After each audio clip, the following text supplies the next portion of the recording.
নবীজির মৃত্যুর পর থেকে নিয়ে কিয়ামত পর্যন্ত যত আলেম আসবে, যত ইমাম, যত বক্তা, যত মুহাদ্দিস, যত মুফাসসির, যত মুফতি, যত পণ্ডিত, যত গবেষক আসবে, সবাই যদি এক জায়গায় বসে যদি মৃত ব্যক্তির জন্য যদি দোয়া বানাতে বসে, তো আল্লাহর নবী মৃত ব্যক্তির জন্য যে দোয়া শিখিয়ে গিয়েছে ওই দোয়া বানাতে পারবে না। কেন? ওই দোয়া বিশ্ব মানবতার মুক্তির দূত নবী মুহাম্মদুর রাসূলুল্লাহ সাল্লাল্লাহু আলাইহি ওয়াসাল্লাম বানিয়ে দিয়েছেন।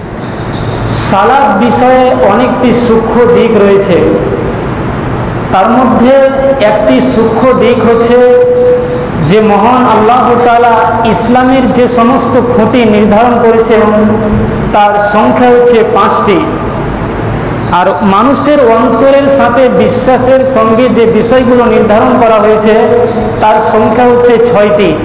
মানে অন্তরে 6টা জিনিস বিশ্বাস থাকলে ঈমান ঠিক আছে, বাহ্যিকভাবে 5টা আমল থাকলে ইসলাম ঠিক আছে।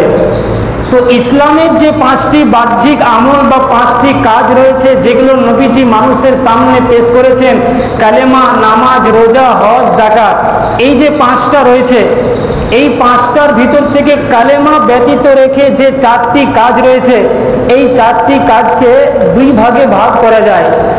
প্রথম প্রকার আমল হচ্ছে যেখানে আল্লাহ তাবারক ওয়া তাআলার দয়া, করুণা, অনুগ্রহ, ভালোবাসার বহিঃপ্রকাশ আছে। আর এক প্রকার আমল আছে যেখানে আল্লাহ তাআলার শাসন, আল্লাহ তাআলার ক্ষমতা, পাওয়ার, দাপট রয়েছে, আল্লাহর একচ্ছত্র আধিপত্যের বহিঃপ্রকাশ। তার মানে সিয়াম এবং হজ এমন দুটি ইবাদত যেখানে আল্লাহ তাআলার করুণা, আল্লাহ তাআলার অনুগ্রহ, আল্লাহর ভালোবাসা, আল্লাহর বরকতের সাথে সম্পৃক্ত আছে। আর সালাত এবং হজ এমন দুটি আমল যেখানে আল্লাহর পাওয়ার, আল্লাহর ক্ষমতা, আল্লাহর শাসন, আল্লাহর দাপট রয়েছে। খুব ভালো করে শুনবেন। যেমন কেউ যদি সিয়াম পালন করে, যদি বলে আমি সিয়াম আছি, এখন সে সিয়াম পালন করে মানুষকে বলে, এখন সে যদি গোপনে গোপনে পানি পান করে নেয় তাহলে তাকে ঠেকানোর আইন দুনিয়াতে কেউ বানাতে পারবে না। কেন? যেহেতু সিয়ামের বিষয়টা পুরোপুরি আল্লাহর বরকত, আল্লাহর ভালোবাসার সাথে সম্পর্ক রয়েছে। ঠিক তেমনি হজ মানুষ বছরে একবার পালন করে, অনেক আবেগ, অনেক আগ্রহ, অনেক ভালোবাসা, অনেক আনন্দ নিয়ে মানুষ হজ করতে যায়। হজের সাথে আল্লাহর ভালোবাসা, আল্লাহর রহমত, আল্লাহর বরকতের সাথে সম্পর্ক আছে।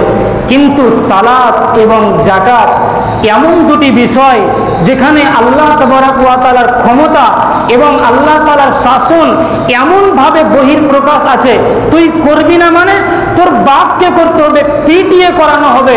এর নাম সালাত এবং যাকাত। এত কঠোর ইসলাম সালাত এবং যাকাতের বিষয়ে যে আবু বকর সিদ্দিক রাদিয়াল্লাহু তাআলা আনহু মানুষকে হত্যা করবে, মানুষের রক্ত প্রবাহিত করবে, শুধু যাকাত অনাদায়ের জন্য নয়, আল্লাহর নবীর জামানায় যাকাত দিতে এসে উটের সাথে উটের রশি দিয়েছে, ছাগলের সাথে ছাগলের দড়ি দিয়েছে।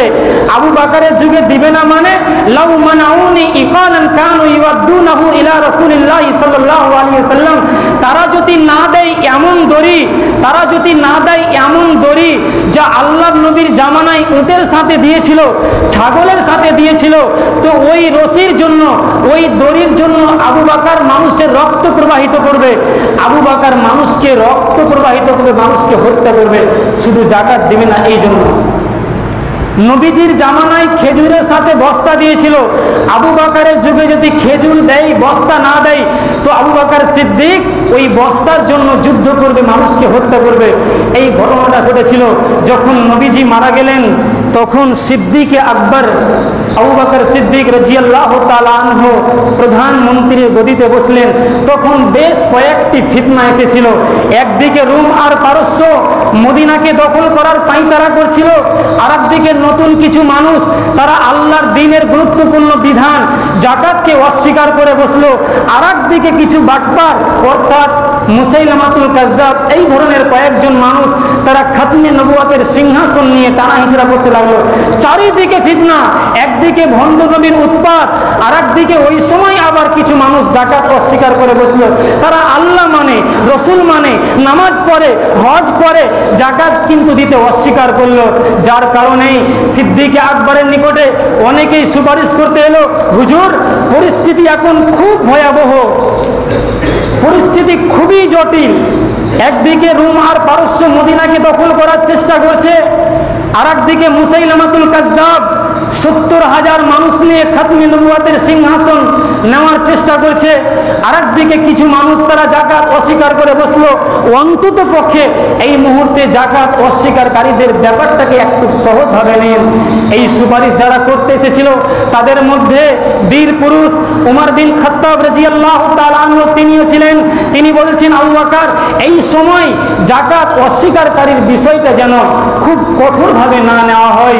তখন আবু বকর সিদ্দিক, ইতিহাস লিখছে, সিদ্দিক আকবর আবু বকর সিদ্দিক রাদিয়াল্লাহু তাআলা আনহু উমর রাদিয়াল্লাহু তাআলা আনহুর জামার গলাকে চিপটে ধরে বলছে, উমর, তুমি তো জাহিলিয়াতের জামানায় একজন সিংহ পুরুষ ছিলে, তোমার সামনে কোনো নমনীয়তা প্রকাশ করেনি, আর আজকে তুমি ইসলামের যুগে প্রবেশ করে নমনীয়তা প্রদর্শন করার কথা বলছো। আল্লাহর কসম করে বলছি আমি আবু বকর, আল্লাহর নবীর জামানায় যেভাবে জাকাত দেওয়া হয়েছে, আবু বকরের জামানায় কেউ যদি একটা উটের রশি কেউ যদি জাকাত দিতে অস্বীকার করে, আবু বকর সিদ্দিক তাদের বিরুদ্ধে জিহাদের ঘোষণা দিয়ে দিবে। কেন? জাকাত এখানে আল্লাহর পাওয়ার, আল্লাহর ক্ষমতা, আল্লাহর দাপট, আল্লাহর শাসন রয়েছে। ঠিক তেমনি আল্লাহর দাপট, আল্লাহর ক্ষমতা, আল্লাহর দাপটের বহিঃপ্রকাশের সবচেয়ে বড় মাধ্যম হচ্ছে সালাত। আদায় করতে হবে, পিটিয়ে আদায় করানো হবে। সালাত এবং জাকাত মানুষের ঐচ্ছিক বিষয় নয়। কি জন্য ইসলাম সালাত এবং জাকাতকে এত কঠোর ও কঠিনভাবে বাস্তবায়ন করতে বলেছেন? ইসলামের অর্থনৈতিক সিস্টেমের মূল ভিত্তি হচ্ছে জাকাত। ইসলাম দেশ চালাতে পারবে না যদি জাকাত আদায় না করা হয়। সরকার যেমন দেশ চালাতে পারবে না যদি ট্যাক্স আদায় না করে, ঠিক তেমনি ইসলাম খেলাফা ব্যবস্থা করতে পারবে না যদি জাকাত আদায় না করা হয়। আর ইসলামের সমাজ ব্যবস্থা পরিচালনার একটাই ভিত্তি, সেটা হচ্ছে সালাত। মানুষ যদি সালাত আদায় না করে তাহলে ইসলামের সমাজ ব্যবস্থাপনা ভেঙে পড়বে। তাই মানুষকে পিটিয়ে সালাত আদায় করানো হবে। কিন্তু আজ আমরা জানি না যে সালাত আসলে কি, নামাজের বাস্তব অর্থটা কি, কি জন্য আল্লাহ নামাজকে দিয়েছে। আল্লাহ মানুষকে সৃষ্টি করেছেন, ওমা খালাকতুল জিন্না ওয়াল ইনসা ইল্লা লিয়াবুদুন, আমি মানুষকে সৃষ্টি করেছি আমার দাসত্ব করার জন্য। ইবাদত বলিনি আমি। ইবাদত বললে মানুষ মনে করবে নামাজ, হজ, যাকাত দিয়ে ইবাদত শেষ। দাসত্ব মানে 24 ঘন্টা দাসত্ব। দাসত্ব মানে 24 ঘন্টা দাসত্ব। খাওয়াতে, উঠাতে, বসাতে, চলাতে, ফিরাতে, লেনদেন, ব্যবসা বাণিজ্য থেকে নিয়ে কোর্ট কাচারি, সর্বক্ষেত্রে দাসত্ব। দাসত্ব মানে ফেরেশতা যেমন 24 ঘন্টা আল্লাহর দাসত্ব করে, ঠিক মানুষও তেমন করবে। কিন্তু আল্লাহ মানুষকে সেই ক্ষমতা দেননি। এই জন্য আল্লাহ বলেছেন, অন্তত পক্ষে হে আমার বান্দারা, অন্তত পক্ষে দিনে রাতে আকিমিস সালাত আলি যিকরি, অন্তত পক্ষে দিনে রাতে 5 বার তোমরা আমাকে স্মরণ করিও। হে আমার বান্দা, তোমরা যদি আমাকে স্মরণ করতে ভুলে যাও তাহলে আমি আল্লাহ তোমাদেরকে ভুলে যাব। শুধু তাই নয়, ফাআনসাহুম আনফুসাহুম, তোমরাও নিজেদেরকে ভুলে যাবে। অবাক কথা, আল্লাহ আমাদেরকে ভুলে যাবে এটা তো সহজ, কিন্তু আমরা নিজেদেরকে কিভাবে ভুলে যাব? ইবনুল কাইয়িম রাহিমাহুল্লাহ বলছে যে আমরা নিজেদেরকে ভুলে যাব এইভাবে যে প্রত্যেক যে কল্যাণের পথ রয়েছে আমার আপনার, ওই কল্যাণের পথ আল্লাহ বন্ধ করে দিবে। প্রত্যেক যে ভালোর পথ ছিল ওই কল্যাণের পথ থেকে আল্লাহ গাফেল করে দেবে। কিভাবে? একজন মানুষ সালাত আদায় করত, সে আল্লাহকে ভুলে গিয়েছে, আল্লাহ তাকে সালাত থেকে বাদ দিয়ে দিয়েছে। এক কথায় ইহলৌকিক পরলৌকিকের কল্যাণ থেকে আল্লাহ তাকে গাফেল করে দেবে, মাহরুম করে দিবে যদি আল্লাহকে স্মরণ করতে ভুলে যায়। তাহলে সালাতের মূল কারণ হচ্ছে আকিমিস সালাত আলি যিকরি, তোমরা সালাত আদায়ের মাধ্যমে আল্লাহ তাবারক ওয়া তাআলাকে স্মরণ করো। সালাত কত ভাইটাল জিনিস। শুধু তাই নয়, আপনাকে বলেছিলাম এই পৃথিবীর বুকে সবচাইতে দোয়া করার সবচাইতে বড় মাধ্যম হচ্ছে সালাত। রাসূল সাল্লাল্লাহু আলাইহি ওয়াসাল্লাম যখনই তিনি কোনো বিপদে পড়ে যেতেন তিনি সালাতে দাঁড়িয়ে যেতেন। শুধু তাই নয়, নবীজির জামানায় যখন অনাবৃষ্টি দেখা দিল তখন নবীজি সাহাবীদেরকে বললেন না, হে আমার সাহাবীরা, তোমরা বাড়িতে বসে দুটি হাত আকাশের দিকে উত্তোলন করে তোমরা দোয়া করো। এটা নবীজি বললেন না, বরং বৃষ্টি চাওয়ার জন্য নবীজি সালাতে বেরিয়ে গেলেন। শুধু তাই নয়, নবীজির জামানায় চন্দ্র সূর্য গ্রহণ লেগেছে, রাসূল সাল্লাল্লাহু আলাইহি ওয়াসাল্লাম সাহাবীদেরকে বললেন না, ওই সূর্য গ্রহণ থেকে বাঁচার জন্য তোমরা আল্লাহর কাছে প্রার্থনা করো। এটা করলেন না, সূর্য গ্রহণ থেকে বাঁচার জন্য নবীজি সালাতে দাঁড়িয়ে গেলেন। শুধু তাই নয়, আল্লাহর নবী জানে একটা মানুষ পার্থিব জগৎ ছেড়ে কবরমুখী হয়ে গেল, সে দুনিয়া থেকে চিরবিদায় নিয়ে নিল, সে কি করেছে না করেছে আল্লাহই ভালো জানে। এখন নবীজি জানে তার জন্য দুয়ার ব্যবস্থা করতে হবে। এর জন্য নবীজি দিলেন জানাজার সালাত। জানাজা মানে হচ্ছে লাশ, আর সালাত মানে দোয়া, লাশের জন্য দোয়া। মাইয়াতকে সামনে রেখে আল্লাহু আকবার, আল্লাহ সবচাইতে বড়, এটা স্বীকার করে সূরা ফাতিহা, আবার আল্লাহু আকবার, দরুদ শরীফ, আবার আল্লাহু আকবার। এবার মৃত ব্যক্তির জন্য দোয়া চালু হলো, আল্লাহুম্মা ইগফির লিহাইয়িনা ওয়া মাইয়িতিনা, আল্লাহুম্মা ইগফির লাহু ওয়ারহামহু। এই যে দোয়া রানিং চালু হতে লাগলো মৃত ব্যক্তির জন্য। এখন আমাদের সমাজের মানুষ, আমি আর আপনি জানি না যে দুয়ার সবচাইতে বড় মাধ্যম হচ্ছে সালাত। দুয়ার সবচাইতে বড় মাধ্যম হচ্ছে সালাত।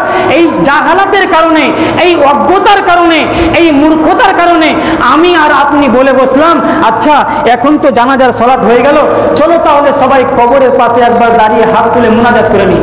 তাহলে এটা কি ছিল? এটাই তো দোয়া। এটা কি ছিল? এটাই তো দোয়া। আল্লাহর কসম করে বলছি, নবীজির মৃত্যুর পর থেকে নিয়ে কিয়ামত পর্যন্ত যত আলেম আসবে, যত ইমাম, যত বক্তা, যত মুহাদ্দিস, যত মুফাসসির, যত মুফতি, যত পণ্ডিত, যত গবেষক আসবে, সবাই যদি এক জায়গায় বসে যদি মৃত ব্যক্তির জন্য যদি দোয়া বানাতে বসে, তো আল্লাহর নবী মৃত ব্যক্তির জন্য যে দোয়া শিখিয়ে গিয়েছে ওই দোয়া বানাতে পারবে না। কেন?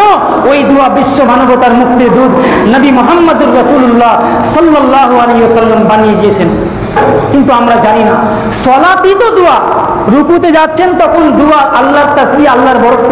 রুকু থেকে উঠার পর আবার আল্লাহর তাসবিহ, রব্বানা ওয়া লাকাল হামদ। সিজদায় গেলেন আবার আল্লাহর তাসবিহ। মানুষ সবচাইতে নিজেকে যখন বিনয়ী করে, নিজেকে ছোট করে কি দিয়ে? সাজদা দিয়ে। মানুষ সবচাইতে এর চাইতে বড় আর ছোট হতে পারবে না। আসফালে চলে যায়। আসফাল মানে একবারে নিচে, আর নিচ থেকে সে আল্লাহর ঘোষণা দেয়, সুবহান রাব্বিয়াল আলা। আল্লাহ তোমার পবিত্রতা, তোমার প্রশংসা, তুমি আলা। তো নামাজই তো দোয়া। তাহলে নামাজ এত ভাইটাল জিনিস যে মৃত ব্যক্তির জন্য দোয়াও হয়ে গেল। তাহলে সালাত এই জন্য গুরুত্বপূর্ণ যে ইসলামের মূল অংশই হচ্ছে সালাত।